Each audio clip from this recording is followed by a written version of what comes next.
Uma breve apresentação do tema, que é uma tarefa bastante complexa, porque o próprio tema pode ser abordado de praticamente infinitas maneiras. Eu quero começar com uma pergunta que todo mundo se fez, que é: o que é que houve dessa vez para que o movimento eclodisse na forma como eclodiu? E o movimento Passe Livre, eu me lembro que ele existe desde pelo menos 2002. Em vários momentos o movimento convocou mobilizações contra o aumento das tarifas. Sempre teve uma certa adesão.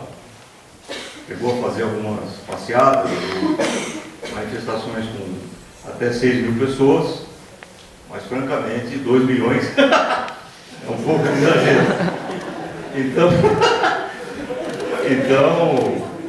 aconteceu alguma coisa. Aconteceu alguma coisa que fez com que aquelas 2 mil pessoas, talvez em Boimirim, se manifestaram no dia 6 de junho, 2 semanas depois tivesse se transformado em 2 milhões. Então, alguma coisa aconteceu.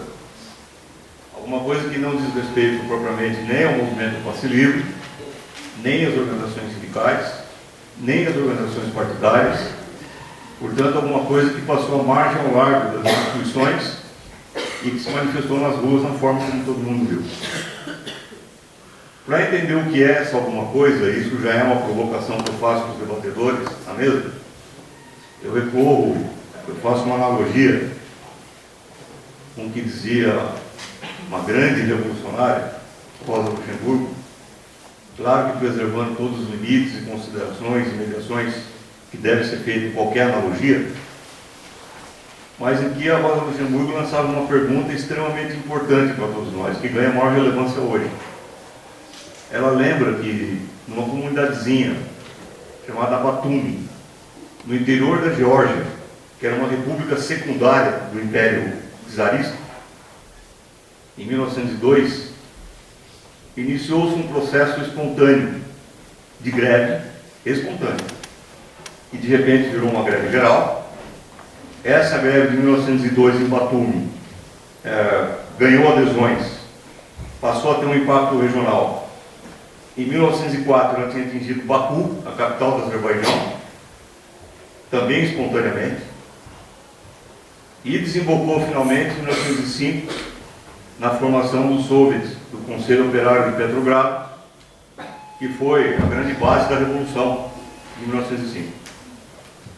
A Rosa Luxemburgo ela analisa a situação e ela compara com o que acontecia no movimento organizado na Alemanha, industrial, na mesma época, em que organizações sindicais poderosíssimas, organizadas no Partido Social Democrata, convocaram greves, e as greves, francamente, não conquistaram a adesão nem da mãe dos grevistas. Então, a Rosa Luxemburgo pergunta: escuta, qual é a diferença? Por que em Batumi, uma localidade secundária, mal comparando aqui, eu espero que ninguém aqui se ofenda com o que eu vou falar agora, mas talvez Batumi pudesse ser comparada, sei lá, com Goiânia, ou... é que ninguém se ofenda, não estou querendo... Mas... é a mesma coisa que dizer assim, mais ou menos. Uma greve dos tratadores de couro do interior de Goiás desembocou no Soviet, lá de Goiás, enquanto que a greve dos metalúrgicos do ABC não resultou em nada. Para fazer uma comparação meio esquisita, mas enfim. Ela pergunta por quê. E a diferença está na conjuntura. Ela chega à conclusão que, numa situação conjuntural em que se avolumam, se adensam as contradições, a humilhação dos trabalhadores, o sentimento de despossessão, a arrogância dos exploradores, o sentimento de que uma miséria geral toma conta de uma determinada sociedade, e que, em contrapartida, um pequeno punhado de pessoas enriquece cada vez mais. No momento em que as contradições se avolumam, se adensam e ganham uma agudeza profunda, esse é o momento em que qualquer coisa pode ser a gota d'água para instalar um período revolucionário. Eu acho que nós vivemos uma situação assim no Brasil hoje. Eu acho que nós vivemos um ponto de basta no Brasil hoje.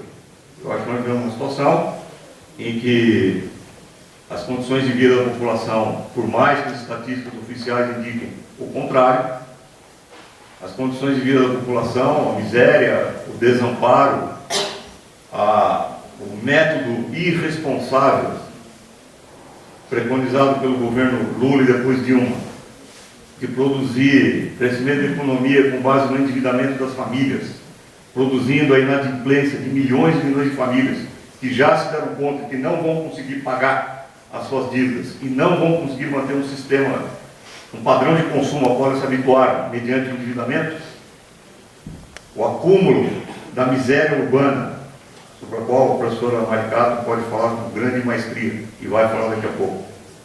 Enfim, a somatória de todas as contradições fez com que no Brasil se atingisse um outro ponto na qualidade da conjuntura. E que eu acho que vai se prolongar para o próximo ano, na minha opinião, vai se prolongar no mínimo até outubro de 2014, quando vai se dar a disputa eleitoral pelo poder nesse país, e vai gerar situações que, na minha opinião, são absolutamente inacreditáveis, de modo que, no país do futebol, a FIFA tenha virado símbolo do imperialismo. Isso eu acho a coisa mais importante, profunda, que eu vi nas manifestações, porque quem viveu 1970 e se lembra de uma época em que a ditadura Médici, no auge das torturas, dos desaparecimentos, das prisões, ela foi capaz de, com auxílio da Rede Globo, criar um hino oficioso do Brasil, aquele 90 milhões em ação para frente do Brasil, e criar uma sensação de um país feliz. Em plena ditadura Médici, quem viveu isso e vê hoje as pessoas nas ruas dizendo: nós queremos saúde padrão FIFA, nós queremos educação padrão FIFA, nós queremos hospitais padrão FIFA, e ataca a FIFA como grande símbolo do imperialismo, quem vê isso acontecer realmente está diante de um fato extraordinário. Então eu acho que nós estamos vivendo um momento extraordinário na nossa conjuntura. Como eu disse, não depende mais do MPL, embora ele tenha sido o elemento deflagrador desse processo, não depende de PT, de CUT, de nenhuma instituição. Agora, o futuro disso sim. O futuro disso sim. Nós corremos perfeitamente o risco de ver acontecer no Brasil algo semelhante ao que aconteceu na Argentina, por exemplo, no começo do século. Quando a população da Argentina enxotou para fora da Casa Rosada o Fernando de la Rúa e 3 outros presidentes, para depois ver se apossar da Casa Rosada ninguém menos que o representante do tradicional peronismo. Então, o Kirchner. E até hoje a Argentina vive com os pesadelos dos Kirchner. Então, nem eu, que sou brasileiro, que teria razões para sei lá, desejar um mal numa certa medida para o povo argentino, não sei, mas aí já é demais. 10 anos de Kirchner ninguém merece, mas enfim. Então, nós corremos isso no Brasil. Uma conjuntura extremamente revolucionária acaba desembocando num processo em que, por falta de alternativas, por falta de direções, a gente veja melancolicamente esse movimento transformador virar algo que é o oposto dele. Acho que existe uma tendência à polarização na sociedade brasileira. No Rio de Janeiro, por exemplo, a ação das milícias armadas de extrema-direita foi muito mais violenta até do que em São Paulo, com a entrada em ação daquele pessoal que atua nos morros e nas unidades que são encarregados de manter a ordem e que agregam traficantes, esquadrões da morte, policiais e tudo mais. Eles atuaram de uma forma muito mais violenta do que em São Paulo até para manter a ordem. Isso mostra que há uma polarização, há uma tendência a se criar antagonismos extremamente fortes na sociedade brasileira. E a mídia, ela está atuando nesse sentido. Quando a mídia faz questão de separar aquilo que a mídia chama de vândalos, daquilo que a mídia chama de manifestações bem comportadas e autorizadas, ela está fazendo exatamente essa operação de domesticar, tornar manso o protesto das ruas, enaltecer o cumprimento da lei e da ordem, tornar legítima apenas as manifestações que se manifestem dentro dos limites estritos estabelecidos pelas autoridades e pelo Estado, e criar uma moldura, um quadro de disputa que ela pretende que se resolva eleitoralmente em 2014.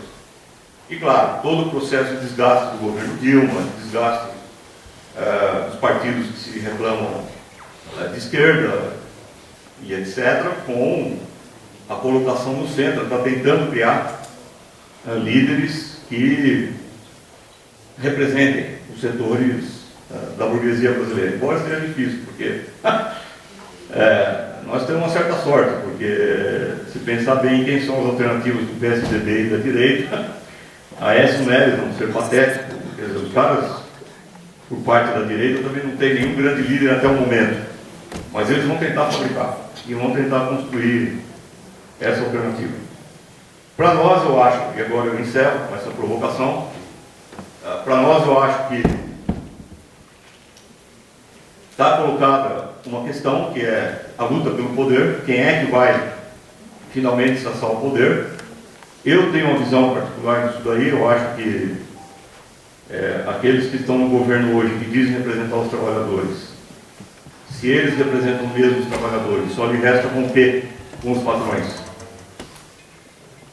e dar para o povo brasileiro aquilo que o povo brasileiro quer: escola padrão FIFA, saúde padrão FIFA, hospitais padrão FIFA, transporte padrão FIFA, segurança padrão FIFA.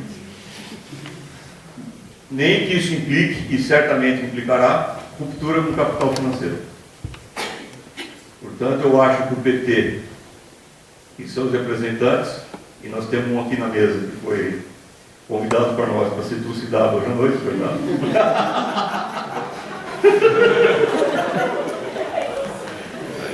O PT vai ter que responder isso, pelas origens que tem o PT, e eu acho que nos cabe a nós, particularmente no interior da Universidade Pública Federal, aprofundar esse momento. Eu quero, nesse sentido, cumprimentar a reitora Soraya Ismail e a gestão de uma gestão que abre a universidade para os movimentos sociais e para todo esse processo social.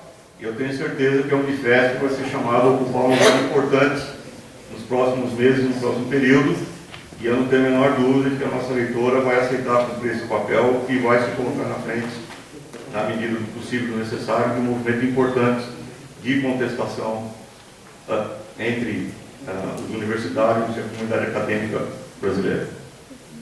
Sem mais delongas, eu queria passar a palavra agora, fazer uma homenagem, passando a palavra para abrir o debate, a Monique, uma homenagem que a gente faz ao movimento do Passe Livre e o extraordinário papel que eles representaram na atual conjuntura.